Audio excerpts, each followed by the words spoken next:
Hello everyone, how are you all and welcome back to my channel. तो कल था EMRS का exam PGT का। डे शिफ्ट में टीजीटी था और इवनिंग शिफ्ट में पीजीटी था।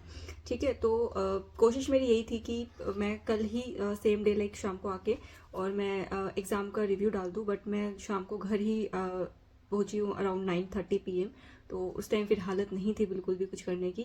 तो मैं फटाफट से आप लोगों को दिखा देती हूँ कि एग्ज़ाम कैसा आया था, लाइक क्या बुकलेट थी, क्या आप लोगों को चीज़ों का ध्यान रखना है जो भी लोगों का आगे एग्ज़ाम है, और इससे केवीएस वालों को भी कहीं ना कहीं हेल्प हो सकती है। ठीक है, तो एग्ज़ाम में आपको बता दूँ कि हमें 3 ऐसे सेट मिले थे, लाइक 3 पेजेस हैं, ऐसे हमें 3 सेट मिले थे और जैसा इंस्ट्रक्शंस में दिया हुआ था सेम वैसा था। हाँ, कुछ चीज़ें एग्जाम हॉल में जाके ही क्लियर हुई, वो मैं अभी आप लोगों को बता देती हूँ।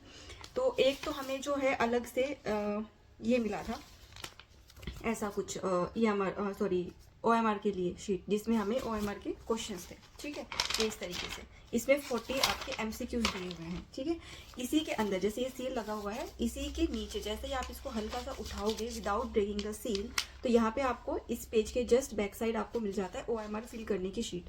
तो 5 मिनट्स बिफोर हमें ये पेपर मिला था और 5 मिनट्स में आपको ये फ्रंट की डिटेल्स फिल करनी है। इसके अंदर से आपका जो वो था क्या बोलते हैं उसको, OMR शीट फिल करने का, वो ओरिजिनल पेपर जो सबमिट होगा वो निकलेगा, उसमें रोल नंबर वगैरह सब अच्छे से फिल करना है। उसके बैक साइड भी कुछ डिटेल्स होती हैं, वो आपको फिल करनी है। ठीक है, उसके अलावा हमें मिला था ये क्वेश्चन पेपर अलग से। ठीक है, इसमें हमारे क्वेश्चन पेपर अलग से दिए हुए थे, लाइक क्वेश्चंस अलग से दिए हुए थे। बस कल की से ना दिमाग अभी तक सही हुआ नहीं है, कुछ भी बोले जा रही हूँ। तो ये ऐसे इस तरीके से हिंदी इंग्लिश दोनों में दिए हैं। ठीक है, तो एक तो ये चीज़ थी, दो पेपर ये। इसके अलावा हमें इस वाले पेपर में OMR फिल करने के अलग से शीट मिली थी, और जो ये पेपर था इसको सॉल्व करने के लिए अलग से आंसर शीट मिली थी, सेम इतने ही साइज की। और उसमें ये क्वेश्चन पेपर्स दोबारा, जो ये क्वेश्चन है ये दोबारा से मेंशन थे, लाइक जैसे ये क्वेश्चन है हमारा, इसी पैटर्न में अलग से क्वेश्चन उस आंसर शीट में भी ऊपर लिखे हुए थे, और नीचे हर क्वेश्चन के नीचे 3 to 4 लाइन्स दी हुई थी। और उसी 3 to 4 लाइन्स में, या जो भी 5 लाइन्स जितनी भी दी हुई थी, उसी में आपको आंसर अपना लिखना है। क्वेश्चंस किस तरीके से आए थे, देखो मेरा था पीजीटी कॉमर्स, और पीजीटी कॉमर्स का पेपर मतलब बहुत ज़्यादा इजी आया था। मतलब मैं कहूँगी बोर्ड के जो स्टूडेंट्स होते हैं ना, उनका पेपर भी काफ़ी टफ होगा इस पेपर के सामने। तो उस पर बाद में बात करेंगे क्या कट ऑफ जाएगी क्या नहीं जाएगी। फिलहाल जो मेरा मोटिव है कि आगे वाली शिफ्ट के जो भी बच्चे हैं उनको थोड़ी सी गाइडेंस मिल जाए, या जो केवीएस वाले हैं उनको थोड़ी गाइडेंस मिल जाए। तो इस तरीके से मिला था।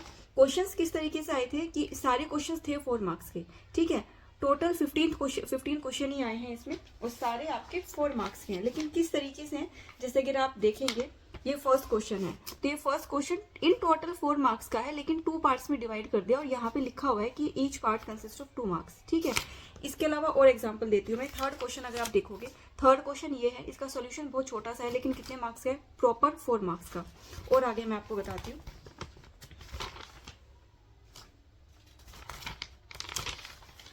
ये देखिए, ये इस तरीके से 3 क्वेश्चन ऐसे दिए हुए थे जो उसके 4 पार्ट्स दिए हुए, हर पार्ट सिंगल सिंगल मार्क का है। तो जितने मार्क्स का क्वेश्चन था ना, उसी हिसाब से उसमें लाइन्स हमें दी हुई थी। लाइक जैसे फॉर एग्जांपल अगर जो 1 मार्क्स का क्वेश्चन है उसके लिए हमें 3 से 4 लाइन दी हुई है। जो प्रॉपर 4 मार्क्स का क्वेश्चन है उसके लिए थोड़ी सी 2-3 लाइन एक्स्ट्रा दी हुई है। मतलब कुल मिला के बात यह है कि आपका आंसर जो है वो उन लाइन्स के बीच में आना चाहिए। अब आपकी राइटिंग का फॉन्ट बड़ा है या स्मॉल है, ये उस पर भी डिपेंड करता है। कुछ लोगों की आदत होती है बहुत बड़ा बड़ा फॉन्ट लिखने में, तो उनका कंटेंट कम रह जाएगा, और कंटेंट रह जाएगा, लाइक स्पेस फुल हो जाएगा।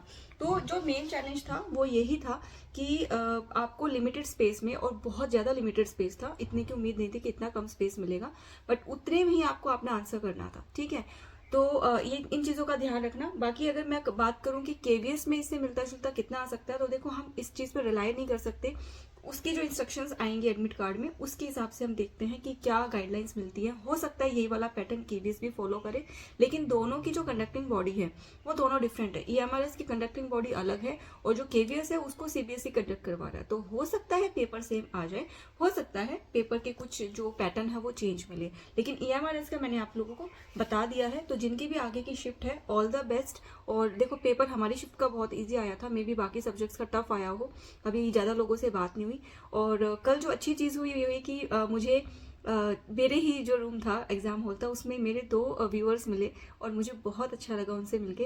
एक का नाम आई थिंक दिव्या था, दूसरे का नाम मैं पूछ ही नहीं पाई, ध्यान नहीं रहा। तो बहुत अच्छा लगा कि आप लोग वीडियो देखते हो, अप्रिशिएट करते हो और इसी तरह बनी रहिएगा साथ में हमेशा। और कुछ भी अगर सजेशंस हो या कुछ भी अगर डाउट हो तो आप कमेंट सेक्शन में बता सकते हैं, पूछ सकते हैं। जितना मुझे आइडिया होगा मैं डेफिनेटली आप लोगों की हेल्प करूंगी। So all the very best, जिनका भी अभी आगे एग्जाम है और जिनका भी केवीएस का एग्जाम है, उन दोनों को, सारे कैंडिडेट्स को all the very best. Bye bye, मिलते हैं अगली वीडियो में।